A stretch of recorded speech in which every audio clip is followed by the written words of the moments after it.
Hello అండి. Welcome back to my channel.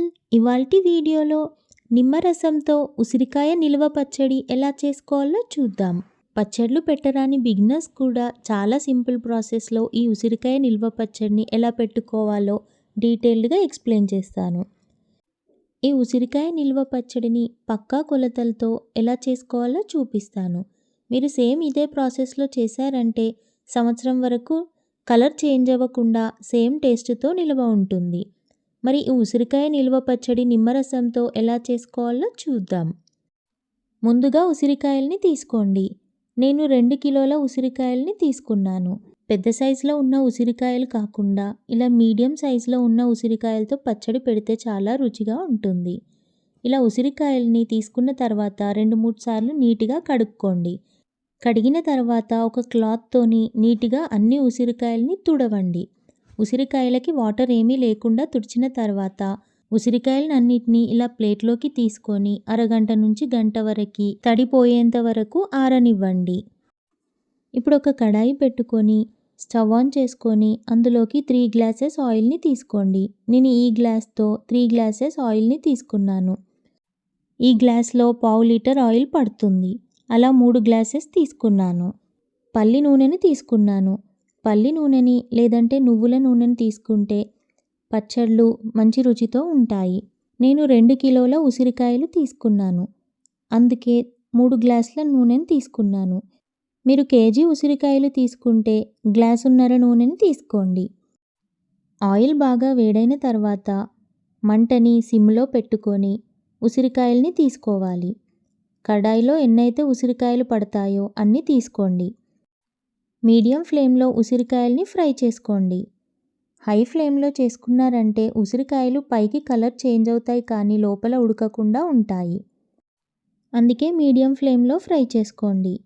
ఇలా 2-3 నిమిషాలు ఫ్రై చేసుకుంటే ఉసిరికాయలు కొంచెం కలర్ చేంజ్ అవుతాయి. అప్పుడు ఒక స్పూన్తో లేదంటే నైఫ్తో ఒక ఉసిరికాయని తీసుకొని కట్ చేసి చూడండి. ఉసిరికాయ మెత్తగా అయిపోయి కట్ అయిందంటే అప్పుడు ఉసిరికాయలు మంచిగా ఫ్రై అయినట్టే. అప్పుడు ఫ్లేమ్ని లో చేసుకొని అన్ని ఉసిరికాయల్ని ఇంకో గిన్నెలోకి తీసుకోండి. ఇలా మిగిలిన ఉసిరికాయలన్నిటినీ బ్యాచ్ల వైజ్గా తీసుకొని అన్నిటినీ ఇలానే మీడియం ఫ్లేమ్లో ఆయిల్లో ఫ్రై చేసుకోండి. హై ఫ్లేమ్లో మాత్రం అస్సలు ఫ్రై చేసుకోకండి. అన్నీ మాడిపోతాయి, లోపల ఉడకకుండా ఉంటాయి. ఇలా నేను తీసుకున్న 2 కిలోల ఉసిరికాయలన్నిటినీ ఇలానే ఆయిల్లో ఫ్రై చేసుకొని తీసుకున్నాను. ఇలా అన్నీ ఒక గిన్నెలోకి తీసుకొని చల్లారనివ్వండి. మొత్తం చల్లారిన తర్వాతనే ఇందులో మిగతా పొడులను కలుపుకోవాలి. ఇలా వేడిగా ఉన్నప్పుడు మాత్రం అస్సలు కలపకండి. ఇప్పుడు 7-8 ఎల్లిగడ్డల్ని తీసుకొని అన్నిటినీ ఒలిచి వాటిని ఇలా దంచి పెట్టుకోండి. ఎల్లిగడ్డలు ఎక్కువగా వేసుకుంటే చట్నీ బాగుంటుంది. ఇప్పుడు పోపులోకి కొన్ని ఎండుమిర్చిని తీసి పెట్టుకోండి. ఉసిరికాయల్ని ఫ్రై చేసుకున్న ఆయిల్లోనే పోపు చేసుకుందాం. ఆ ఆయిల్ని వేడి చేసుకోండి. మొత్తం వేడైన తర్వాత స్టవ్ ఆఫ్ చేసుకోండి. స్టవ్ ఆఫ్ చేసిన తర్వాత 2 టేబుల్ స్పూన్ జీలకర్ర, 2 టేబుల్ స్పూన్ ఆవాలు వేసుకోండి. అవి వేడైన తర్వాత ఎండుమిర్చీలన్నిటినీ వేసుకోండి. మీరు ఇంకొన్ని ఎండుమిర్చీలు కావాలంటే ఇంకొన్ని వేసుకోండి. వేసుకొని ఫ్రై చేసుకోండి. ఇవన్నీ స్టవ్ ఆఫ్ చేసిన తర్వాతనే వేసుకోండి. స్టవ్ ఆన్ చేసుకొని వేసుకున్నామంటే పోపు మొత్తం మాడిపోతుంది. అందుకే ఆయిల్ వేడి చేసుకొని స్టవ్ ఆఫ్ చేసిన తర్వాత జీలకర్ర, ఆవాలు, ఎండుమిర్చిని వేసుకోండి. ఎండుమిర్చి 1 మినిట్ వరకు ఫ్రై అయిన తర్వాత మనం ముందుగా దంచి పెట్టుకున్న ఎల్లిపాయల్ని కొంచెం కొంచెంగా వేసుకుంటూ ఫ్రై చేసుకోవాలి. ఇలా మొత్తం కలుపుకున్న తర్వాత గిన్నెని పక్కకు పెట్టుకొని చల్లారనివ్వండి. ఇప్పుడు మళ్ళీ ఒక కడాయి పెట్టుకొని స్టవ్ ఆన్ చేసుకొని ఫ్లేమ్ని లో ఫ్లేమ్లో పెట్టుకొని 2 టేబుల్ స్పూన్ మెంతులు వేసుకొని 1 నిమిషం వరకు ఫ్రై చేసుకోండి. మెంతుల్ని మరీ ఎక్కువగా ఫ్రై చేయకండి. కొంచెం కలర్ చేంజ్ అయ్యేంత వరకు ఫ్రై చేసుకోండి. ఇలా ఫ్రై చేసుకున్న తర్వాత అందులోకే 2 టేబుల్ స్పూన్ జీలకర్రని వేసుకోండి. జీలకర్రని కూడా మెంతులతో పాటు ఇంకో నిమిషం వరకు లో ఫ్లేమ్లోనే ఫ్రై చేసుకోండి. ఇలా 2 ఫ్రై చేసుకున్న తర్వాత స్టవ్ ఆఫ్ చేసుకొని పక్కకు తీసుకొని అవి చల్లారిన తర్వాత మిక్సీ జార్లోకి తీసుకొని పౌడర్ చేసుకోండి. ఇంకా ఆవాలు కూడా 4 టేబుల్ స్పూన్ తీసుకొని వాటిని కూడా మిక్సీ జార్లోకి తీసుకొని ఇలా పౌడర్లా చేసుకోండి. ఇప్పుడు మళ్ళీ కడాయి పెట్టుకొని స్టవ్ ఆన్ చేసుకొని ఫ్లేమ్ని లో ఫ్లేమ్లో పెట్టుకొని 200 గ్రామ్స్ నువ్వులని తీసుకోండి. 2 కిలోల ఉసిరికాయలకి 200 గ్రాముల నువ్వులని తీసుకుంటున్నాను. ఇవి కూడా లో ఫ్లేమ్లోనే ఫ్రై చేసుకోండి. నువ్వులు కొంచెం ఇలా చిటపట వేగిన తర్వాత కలర్ చేంజ్ అయ్యేంత వరకు ఇలా లో ఫ్లేమ్లో ఫ్రై చేసుకొని స్టవ్ ఆఫ్ చేసుకొని చల్లారిన తర్వాత మిక్సీ జార్లోకి తీసుకొని గ్రైండ్ చేసుకోండి. 2 కిలోల ఉసిరికాయలకి 200 గ్రాముల ఉప్పుని తీసుకొని పెట్టుకోండి. ముందు మనం ఆయిల్లో ఫ్రై చేసుకున్న ఉసిరికాయలు పూర్తిగా చల్లారిన తర్వాత ఇలా ప్రెస్ చేయండి. ఇలా ముక్కలుగా కట్ అయిపోతాయి. అప్పుడు అందులోకి ఈ 200 గ్రాముల ఉప్పును వేసుకోండి. ఉప్పును మొత్తం వేసుకున్న తర్వాత ముందుగా గ్రైండ్ చేసి పెట్టుకున్న మెంతులు, జీలకర్ర పొడిని ఇంకా ఆవాల పొడిని కూడా మొత్తం వేసుకోండి. 1 టేబుల్ స్పూన్ పసుపుని కూడా వేసుకోండి. ఇప్పుడు ఉసిరికాయలకి ఇవన్నీ పట్టుకునేలాగా మొత్తం కలిపి పెట్టుకోండి.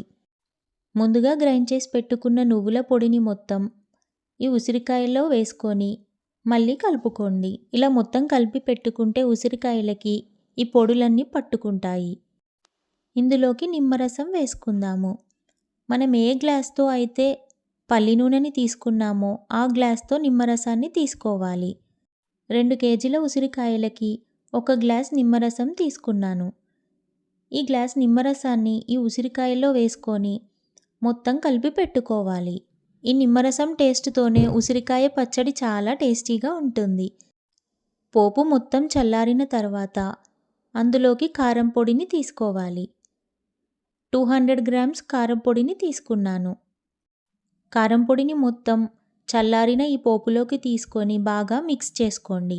ఇలా మిక్స్ చేసుకున్న తర్వాత ముందుగా మనం అన్ని పొడిలు వేసుకొని కలిపి పెట్టుకున్న ఉసిరికాయల్ని మొత్తం ఇందులోకి తీసుకొని మొత్తం మిక్స్ చేసుకోండి. పచ్చడిని మొత్తం బాగా మిక్స్ చేసుకుంటే ఉసిరికాయలకి అన్నీ పట్టుకుంటాయి. ఇలా మొత్తం మిక్స్ చేసుకున్న తర్వాత మూత పెట్టేసి 3 డేస్ వరకు ఇలానే పెట్టండి. అప్పుడు పచ్చడి బాగా ఊరుతుంది. 3 రోజుల తర్వాత ఇలా ఆయిల్ బయటికి వస్తుంది. ఇప్పుడు మళ్ళీ ఉసిరికాయ పచ్చడిని మొత్తం కలుపుకోండి. కలిపిన తర్వాత కొంచెం టేస్ట్ చేసి చూడండి. ఉప్పు, కారం, నూనె ఏది తక్కువగా అనిపిస్తే అది మళ్ళీ వేసుకొని కలుపుకోండి. మీ టేస్ట్కి తగినంతగా ఏవి తక్కువగా అనిపిస్తే అవి కలుపుకొని మళ్ళీ చట్నీని కలుపుకోండి. నూనె తక్కువగా అనిపిస్తే మళ్ళీ కొంచెం పల్లి నూనెని తీసుకొని వేడి చేసుకొని నూనె చల్లారిన తర్వాత అది ఈ పచ్చడిలో వేసుకొని కలుపుకోండి. ఇలా చేసుకున్న పచ్చడి సంవత్సరం వరకు నిల్వ ఉంటుంది. ఎయిర్ టైట్ బాక్స్లో స్టోర్ చేసుకోండి. జాడీలో అయినా గ్లాస్ జార్లో అయినా స్టోర్ చేసుకొని ఫ్రిడ్జ్లో పెట్టుకుంటే సంవత్సరం వరకు కలర్ మారకుండా టేస్ట్ మారకుండా స్టోర్ చేసుకోవచ్చు. చూసారు కదా, చాలా ఈజీ ప్రాసెస్లో బిగినర్స్ కూడా పక్కా కొలతలతో ఇలా చేశారంటే చాలా టేస్టీ అయిన ఉసిరికాయ నిల్వ పచ్చడిని చేసేయచ్చు. మరి మీకు ఈ రెసిపీ నచ్చినట్టయితే మీరు ఈ ప్రాసెస్లో చేసి చూడండి. ఈ ఉసిరికాయ పచ్చడిని ఇలా నిమ్మరసంతోనే కాకుండా చింతపండుతో కూడా చేసుకోవచ్చు. లాస్ట్ వీడియోలో చింతపండుతో ఎలా చేసుకోవాలో చూపించాను. ఆ వీడియో మీరు చూడనట్లయితే డిస్క్రిప్షన్లో లింక్ ఉంటుంది, చూడండి. టేస్ట్ చాలా బాగుంటుంది.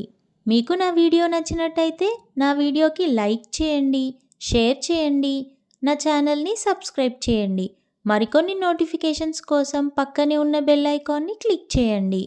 Thank you for watching.